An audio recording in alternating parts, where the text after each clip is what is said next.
One of the things I would say to the listener when we were deciding which reporters to have on the show this week, we kind of quickly realized that every city has a protest right now. This is a lot of the coverage on the cable news networks will focus on places like Washington or New York or Los Angeles. But the truth is almost every city in America has seen these kinds of protests, has seen the tensions that have come because of the protests. And Columbia, South Carolina, Joe, is no different. Yeah. So on Saturday, they started off with a peaceful protest at the State House. They sang "Amazing Grace." The local sheriff actually marched with the protesters. And then for about 2.5 hours, the mayor was handing out water and masks to protesters in this coronavirus age as well. So, and then it eventually, after that, they marched from the State House to the Columbia Police Department. And then that's where a standoff happened. The police took a defensive stance around their department as people shouted at them. And some of our reporters eventually caught images of people who turned non-peaceful. And they were, there was a couple squad cars that were set on fire. There were eventually windows broken, and there were bricks and water bottles thrown. And that's when you started to see some of the more violent images from Columbia's protests on Saturday, and eventually led to a curfew being set in the city around the areas where the protests were happening. Okay. Yeah, Joe, I mean, I feel like we have seen that in other cities where for the most part, and certainly during the day, that the protests are very peaceful. They're really focused on the message that they have against police violence, against African Americans.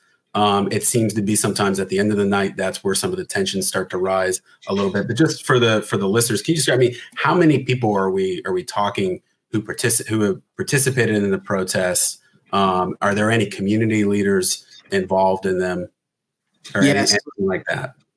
Yeah, I think there were probably a few thousand people out there. I don't have the crowd count in front of me, but definitely saw the sheriff, the mayor. There were definitely some state representatives, especially from the Black Legislative Caucus, that were out at the protests. And then there was a former congressional candidate, young man by the name of Lawrence Nathaniel, who was organizing the peaceful protests out there, calling for usage of body cams by police officers, calling for police reforms, and increased conversations between the police department and communities of color. Carl, what have you seen in South Florida? What's been the experience down there?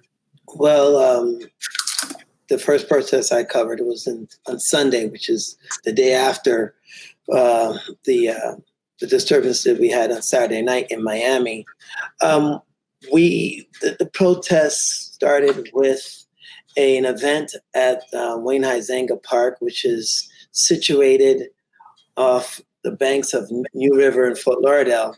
To kind of paint a picture for you, imagine, pleasure boats, yachts going by, and in the foreground are signs for equal justice, Black Lives Matter, and all sorts of other things, which I cannot even say on your broadcast.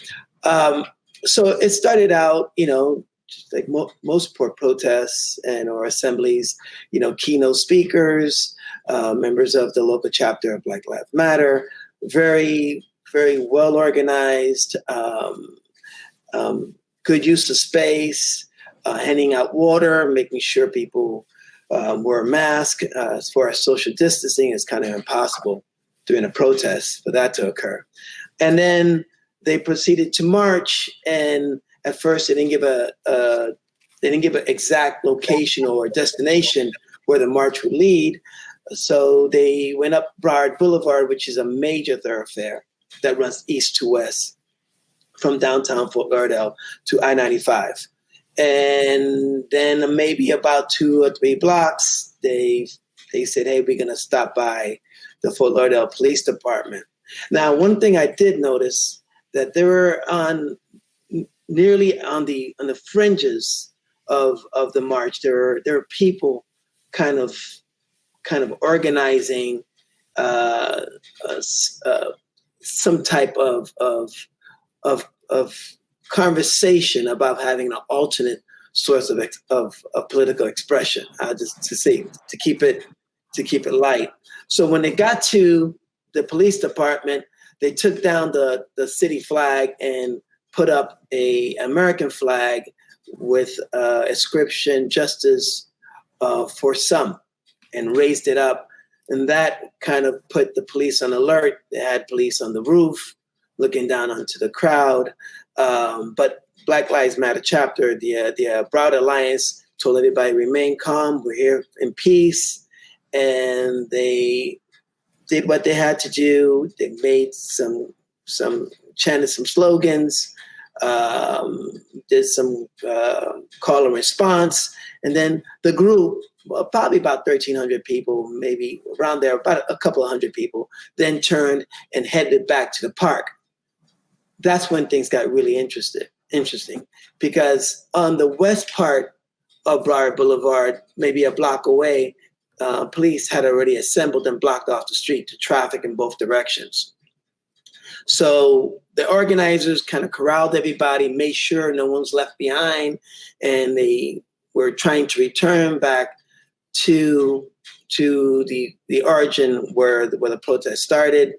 And a small group, or maybe about 10 to 15 people, took it upon themselves to agitate, to try to agitate and divide the large crowd. And I saw a group kind of walked across the street with a gentleman holding a big stone, and they proceeded towards the SunTrust Bank.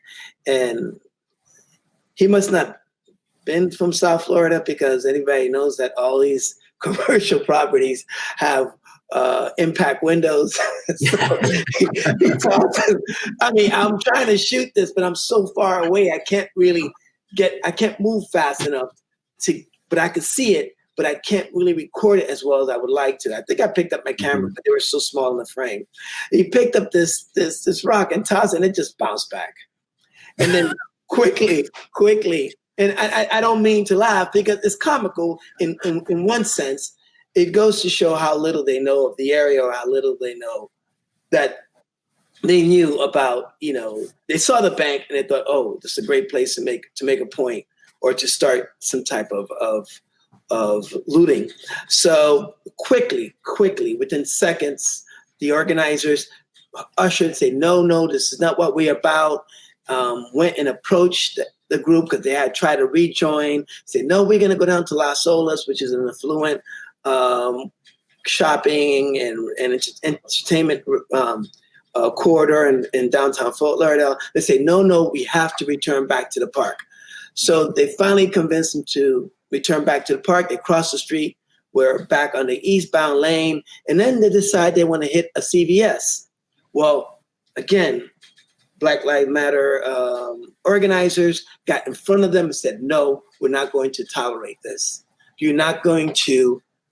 Now I'm watching this from afar, because I'm standing way in the back, and this group is moving really fast. And I'm keeping an eye on them just in case things go crazy. So they diffuse the situation.